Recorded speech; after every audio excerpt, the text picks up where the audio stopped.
In this lecture, we will discuss about a classification of crops. I think यदि हम सही मायने में कहें तो ये एग्रोनॉमी का स्टार्ट यहीं से होता है। यदि हम बेसिक एग्रोनॉमी का एक स्मॉल इंट्रोडक्शन को छोड़ दें, क्योंकि एग्रोनॉमी जो बेसिकली क्रॉप प्रोडक्शन का प्रिंसिपल और प्रैक्टिस के बारे में बात करता है, तो उसका स्टार्ट होता है basic information about the crop. जब पहली बार एक शुरुआती दौर पे आप क्रॉप को जानते हैं, तब कहीं जा कर के उनके बारे में उनका कल्चरल प्रैक्टिसेस है, कल्टीवेशन है, वो जान पाते हैं। तो यहाँ पे हम समझेंगे क्रॉप के क्लासिफिकेशन को। क्रॉप जनरली क्या होते हैं? क्रॉप का मतलब होता है एक ऐसे प्लांट जिसका इकोनॉमिक सेंस है। अब प्लांट की स्टडी यदि आप बायोलॉजी के हिसाब से बात करें तो याद होगा व्हिटकर ने क्लासिफाई किया था जितने भी लिविंग ऑर्गेनिज्म होते हैं 5 किंगडम दे करके, उसमें उन्होंने प्लांटी किंगडम रखा था। तो प्लांटी किंगडम में तो 1000 तरह के प्लांट आते हैं, वेजिटेशन आते हैं, ट्री आते हैं, एल्गी आता है, फर्न आता है, सब आते हैं। हमारा यहाँ क्रॉप का सीधा तात्पर्य है ऐसे प्लांटी किंगडम के पार्ट्स या उसके कंपोनेंट या मेंबर जिनका इंसान के उपयोग के लिए इकोनॉमिक सेंस है। तो इकोनॉमिक सेंस है या इकोनॉमिक यूटिलिटी है, उसके आधार पे प्लांट को क्रॉप कहा गया। तो आई होप समझ गया होंगे कि क्रॉप क्या होते हैं। क्रॉप एक ऐसे प्लांट जिसका इकोनॉमिक वैल्यू है, इकोनॉमिक मीनिंग है इंसान के लिए, उसे क्रॉप कहा जाता है। और जैसे हम बायोलॉजी में प्लांट को क्लासिफाई करते हैं और बायोलॉजी में प्लांट को क्लासिफाई करने का अलग अलग क्राइटेरिया होता है, इसी तरह से क्रॉप प्लांट को क्लासिफाई करने का यहाँ पे मैं 4 तरीकों पे बात कर रहा हूँ, क्योंकि एक तरीका है बॉटनिकल या साइंटिफिक क्लासिफिकेशन। ये आधार बायोलॉजी के आधार पे होता है और ये बेसिकली इसके फैमिली की बात करता है, किसी भी क्रॉप प्लांट के फैमिली के आधार पे क्लासिफाई करना और उनको उनके बॉटनिकल नेम के आधार पे क्लासिफाई करना।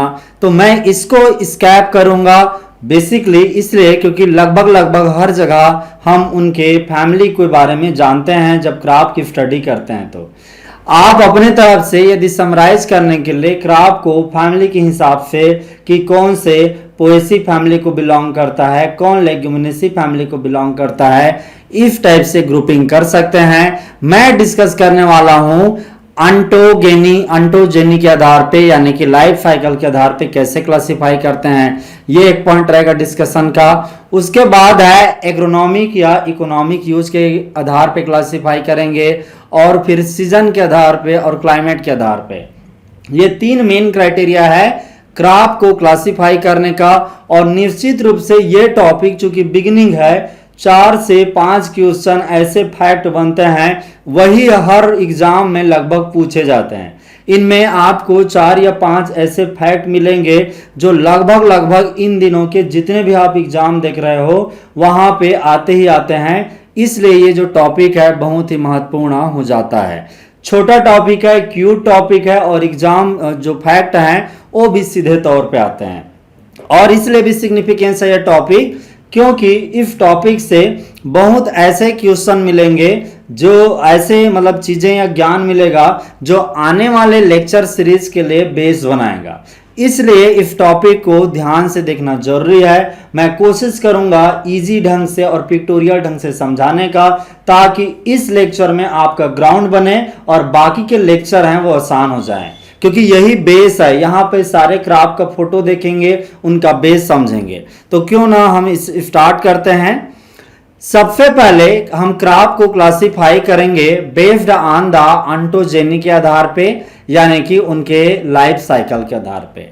अब पहले ये बता देता हूं कि लाइफ साइकिल क्या होता है। यदि लिविंग ऑर्गेनिज्म है, जैसे इंसान है, तो इंसान जब छोटा बच्चा होता है, फिर धीरे करके बड़ा होता है, स्कूल जाने लगता है, फिर उसके बाद में ये टीनेजर अवस्था में आता है, फिर वर्किंग स्टेज में आता है, 30-40 साल का होता है, फिर बुढ़ापा आता है। तो ये इंसान का लाइफ साइकिल है। यदि हम प्लांट की लाइफ साइकिल करें तो प्लांट का लाइफ साइकिल, जब किसी भी क्रॉप प्लांट का उसका सीड है, सीड की जब सोविंग होती है तो सोविंग के बाद से पहले वो वेजिटेटिव स्टेज में आता है, वेजिटेटिव स्टेज में आने के बाद में वो फ्लावरिंग स्टेज में आता है और फिर उसमें फिर से इस तरह से सीड बनते हैं। ये पूरा लाइफ साइकिल है। ये क्या होता है पूरा लाइफ साइकिल?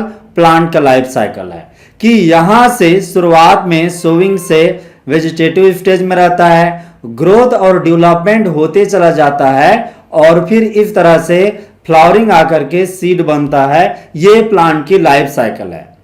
अब इसके आधार पे कि ये पूरा साइकिल है कि बीज से लेकर के फिर से सीड बनने तक, सीड मैच्योर बनने तक कितना समय लगता है, ये इसके आधार पे प्लांट को 3 भागों में डिवाइड करते हैं।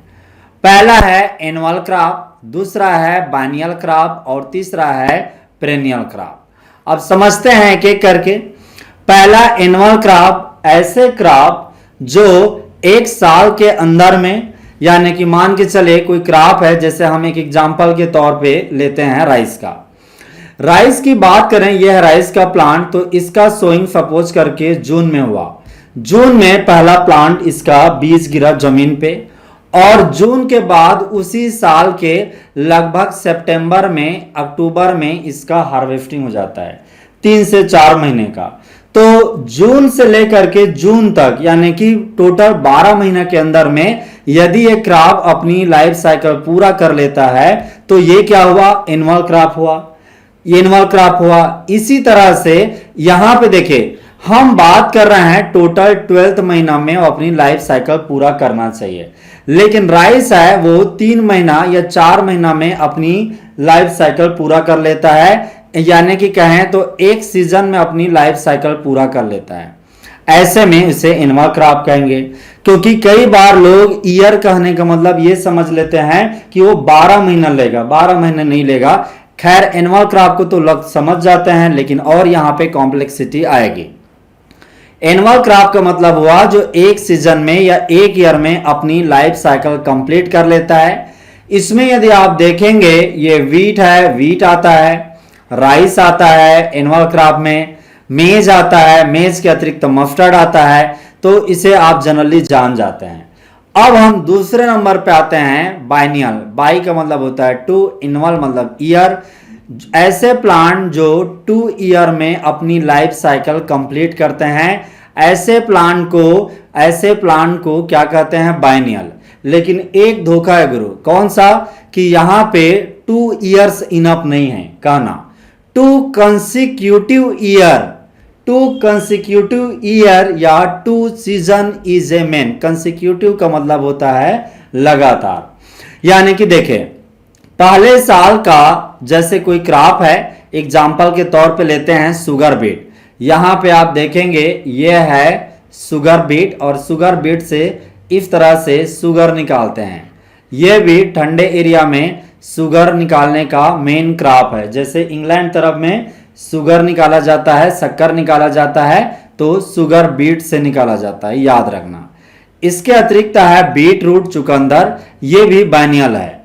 अब ये दोनों कैसे करते हैं? जिस समय में इनकी बुआई होती है, जैसे जून में हुआ सपोज करके, तो अगले ईयर के जून तक ये अपनी फसल रखते हैं और फ्लावरिंग नहीं किए होते हैं। तो ये है, जैसे पहला साल इसकी सोविंग होता है 1 जून को सोविंग हुआ। अब अगले साल सेकंड ईयर का सोविंग जून के टाइम है, वो उससे भी क्रॉस करके हार्वेस्टिंग होता है, तब ये बाइनियल हुआ। मतलब टोटल 2 साल के अंदर में, जैसे एक साल की बात करें, एक साल में खरीफ में भी रहा, रबी में रहा, जायद में भी रहा, तो ये बाइनियल नहीं हुआ। एक साल के खरीफ को देखा और अगले साल के भी खरीफ को देखा, क्योंकि यहां पे कह रहा है कंसिक्यूटिव सीजन, सेम सीजन को देखा और सेम सीजन को क्रॉस करते हुए अपनी लाइफ साइकिल पूरा करता है, तब बाइनियल क्रॉप होता है। तो इसका मतलब समझ में आ गया कि जैसे शुगर बीट है, यदि उसकी बुआई जून में होता है 1 जून को सपोज करके, मैं ऐसे ही बता रहा हूं एग्जांपल के तौर पे, अदरवाइज ये विंटर क्रॉप है, विंटर का टाइमिंग अलग होता है। सपोज करके 1 जून को होता है, तो अगले साल के 1 जून को क्रॉस करने के बाद में ये मैच्योर होगा, मतलब 2 कंसिक्यूटिव सीजन लेगा। अब यहां पे कई एग्जाम में एक महत्वपूर्ण प्रश्न पूछा है, पहले साल में क्या होता है, पहले साल में कंप्लीटली ये अपने वेजिटेटिव ग्रोथ पे ध्यान देता है, वेजिटेटिव ग्रोथ में भाग लेता है, यानी कि इसके पत्तियां बढ़िया से ग्रोथ करती हैं अच्छे से, इस तरह से। तो पहले साल में केवल पत्तियों का निर्माण करता है ऐसे क्रॉप प्लांट, और दूसरे साल में प्रॉपरली फ्लावर आते हैं। दूसरे साल में क्या होता है कि यहाँ पे फ्लावर आएगा इस तरह से, और फिर इसी फ्लावर में यहाँ पे सीड बनने का कार्य होता है, सीड बनने का कार्य होता है।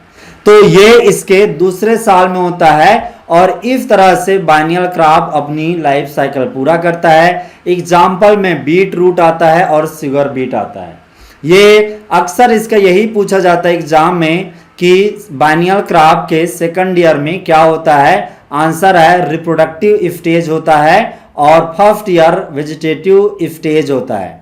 आई होप किसी को दिक्कत नहीं है। यदि आप यहाँ पे देखेंगे बाइनियल ग्रोथ साइकिल को, तो यहाँ पे आपको साफ दिखाई देगा कि पहले ईयर में सोविंग होता है, और उस साल यहाँ से यदि पहला महीना स्टार्ट होकर के ये 12वां महीना है, तो पूरा फर्स्ट ईयर में क्या होता है, वेजिटेटिव ग्रोथ करता है।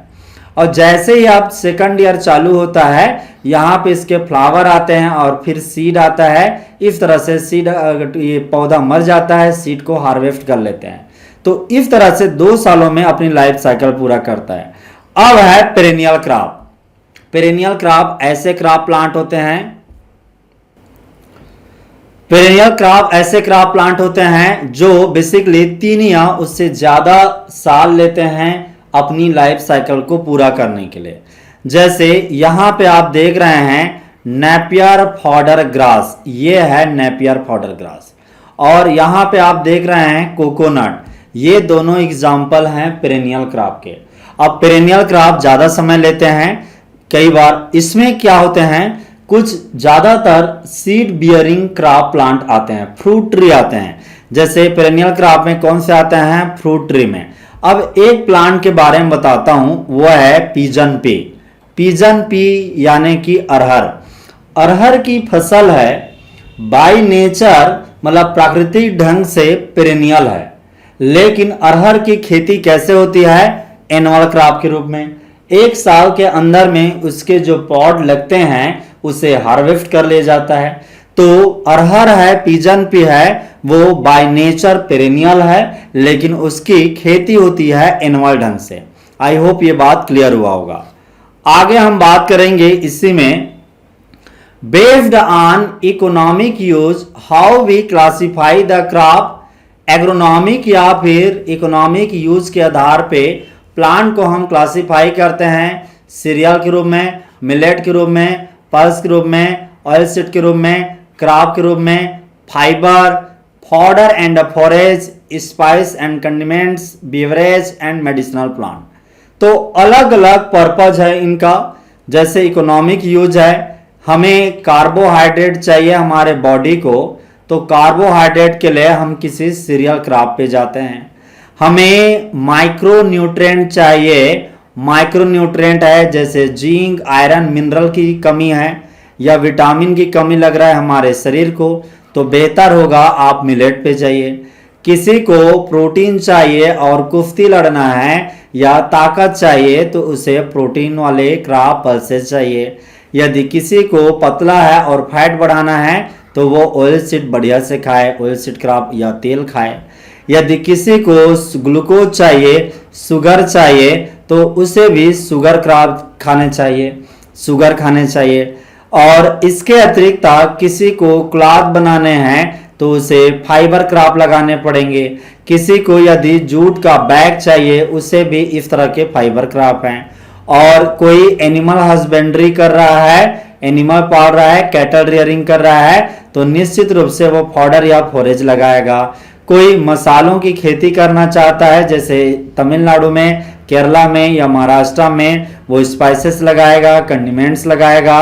और दार्जिलिंग के लोग हैं वो टी लगाते हैं, कर्नाटका के लोग हैं कोकोआ लगाते हैं। क्यों? क्योंकि उनको बेवरेज प्रोडक्ट पसंद है और बहुत लोगों को पसंद है। इंडिया में कई सारे लोग खास करके गुजरात तरफ में मेडिसिनल प्लांट की खेती करते हैं।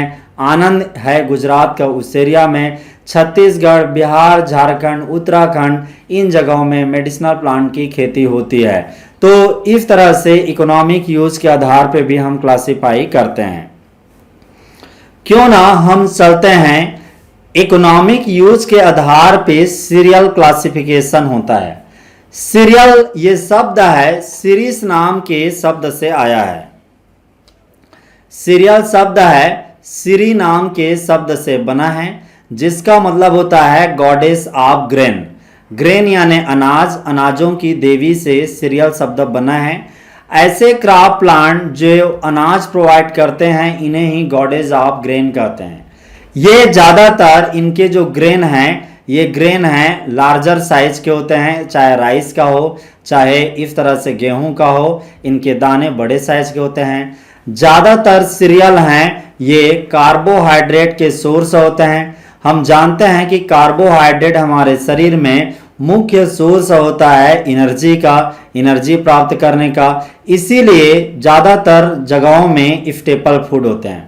जैसे हम यहाँ पे आप देख रहे हैं, राइस है एक सीरियल क्रॉप है, व्हीट है एक सीरियल क्रॉप है, यहाँ मेज देख रहे हैं, यहाँ पे आप देख रहे हैं बार्ली का, बार्ली क्रॉप इस तरह से देखता है, पहचान भी लीजिए। और ये ओट है।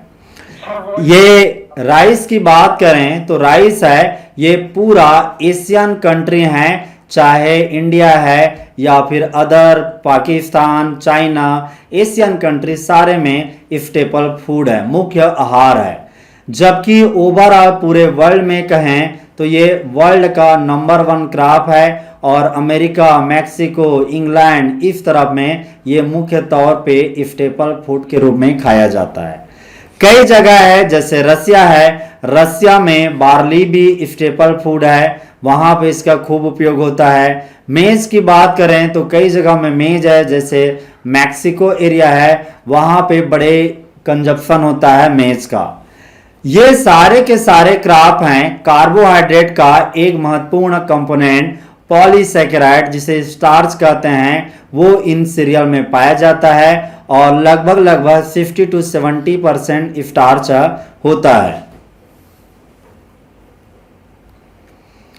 अब हम बात करते हैं मिलेट के बारे में। मिलेट ये सीरियल ही होते हैं, लेकिन इनके दाने हैं उनका साइज है स्मॉल होता है। कई तरह के मिलेट होते हैं। भारत में यदि कहें तो मिलेट है उन एरिया में कल्टीवेट होता है जो ड्राई लैंड है। तो ये वाला एरिया ड्राई लैंड एरिया है, खास करके इस एरिया में मिलेट की खेती होती है। गुजरात है, इसके अतिरिक्त राजस्थान का एरिया है, इन एरिया में भी खूब खेती होती है। छत्तीसगढ़, एमपी, महाराष्ट्र इस एरिया में भी खूब खेती होता है मिलेट का। साथ ही साथ कुछ यहाँ तक नॉर्थ ईस्ट में खेती होता है मिलेट का। आज के टाइम में मिलेट का सिग्निफिकेंस बढ़ गया है, इसे न्यूट्री सीरियल भी कहते हैं। कारण क्या है न्यूट्री सीरियल कहने का? क्योंकि मिलेट है वो माइक्रो न्यूट्रेंट जैसे कि विटामिन है या फिर मिनरल है, इनका रिच सोर्स होते हैं। और इंसान को जब विटामिन प्रोटीन मिलता है तो फिर विटामिन प्रोटीन की होने की वजह से होने वाला माइक्रो न्यूट्रिएंट डिफिशियंसी डिसऑर्डर है वो नहीं होता। भारत में हम बात करते हैं राजस्थान का। राजस्थान में पर्ल मिलेट बाजरे की खेती कौन नहीं जानता। पर्ल मिलेट है राजस्थान का मुख्य खाद्य फूड है, यानी कि स्टेपल फूड है। ये एग्जाम में आता है, याद रखना, इसको 5 स्टार देके चले कि पर्ल मिलेट है वो राजस्थान का स्टेपल फूड है, बाजरे की खेती है। यहां पे मैं बताऊंगा, जैसे ये है पर्ल मिलेट। पर्ल मिलेट ये बेसिकली क्या है, मेजर क्रॉप है, स्टेपल फूड है। अब मिलेट होते हैं दो तरह के होते हैं, एक को कहते हैं मेजर मिलेट और दूसरे को कहते हैं माइनर मिलेट कहते हैं। मेजर मिलेट में ज़्यादातर वो क्रॉप होते हैं जिनका कल्टीवेशन एरिया ज़्यादा है। जैसे पहला है सोरगम और ज्वार भी कहते हैं इसे। बॉटनिकल नेम को भी आप समझ सकते हैं, बॉटनिकल नेम सोरगम बाइकोलर। ये देखिए, ये है सोरगम बाइकोलर या सोरगम। सोरगम बेसिकली ना केवल ग्रेन के लिए कल्टीवेट किया जाता है, बहुत जगह तो इसे सोरगम फॉडर के रूप में भी कल्टीवेट करते हैं एनिमल को खिलाने के लिए। इस तरह से इसका इसका क्रॉप होता है। और खास करके कौन सा स्टेट, कर्नाटका है, यहाँ पे इसका बड़े मात्रा में खेती होता है, कर्नाटका में, इस जगह में मैप में देखें तो। अगला है पर्ल मिलेट या बाजरे। पर्ल मिलेट ये है, पर्ल मिलेट का क्रॉप इस तरह से होता है और ये साइंटिफिक नेम क्या है इसका, बॉटनिकल नेम पेनिसेटम ग्लाउकम। याद रखना, कई बार मिलेट का बॉटनिकल नेम भी पूछा जाता है कि यहाँ पे लोगों को याद नहीं रहता, आराम से छकाया जा सकता है, क्वेश्चन आसानी से निकाले जा सकते हैं। तो पर्ल मिलेट यानी कि बाजरा है, बाजरे की रोटी बहुत फेमस है और ठंडे दिनों में लोग बड़े चाव से खाते हैं, राजस्थान एरिया में, हरियाणा एरिया में। तो ये पर्ल मिलेट है, ये राजस्थान का स्टेपल फूड है। इसके अतिरिक्त फिंगर मिलेट, फिंगर मिलेट इसे रागी भी कहते हैं। इस तरह के फिंगर के साइज का होता है, इसीलिए इसे फिंगर मिलेट कहते हैं। और ये बॉटनिकली क्या कहलाता है, यूलिसिन कोरेकाना। ये भी भारत के हिसाब से कहें तो भारत में कर्नाटका है, कर्नाटका में इसकी खूब खेती होती है। और कुछ साल पहले ये न्यूज में था कि कर्नाटका में यूएस धारवाड़ है प्रोबेबली, इन्होंने इसका जीनोम भी सीक्वेंस किया था। तो ये न्यूज में था कि रागी का भी जीनोम सीक्वेंस हो गया है। अब इसके अतिरिक्त हम माइनर मिलेट की बात करते हैं। माइनर मिलेट में कौन कौन आते हैं इसके बारे में जानते हैं। अब हम बात करते हैं मिलेट में माइनर मिलेट। माइनर मिलेट में 5 मिलेट मेन है। एक है फॉक्सटेल मिलेट। फॉक्सटेल मिलेट का साइंटिफिक नेम, बॉटनिकल नेम सिटेरिया इटैलिका है, सिटेरिया इटैलिका।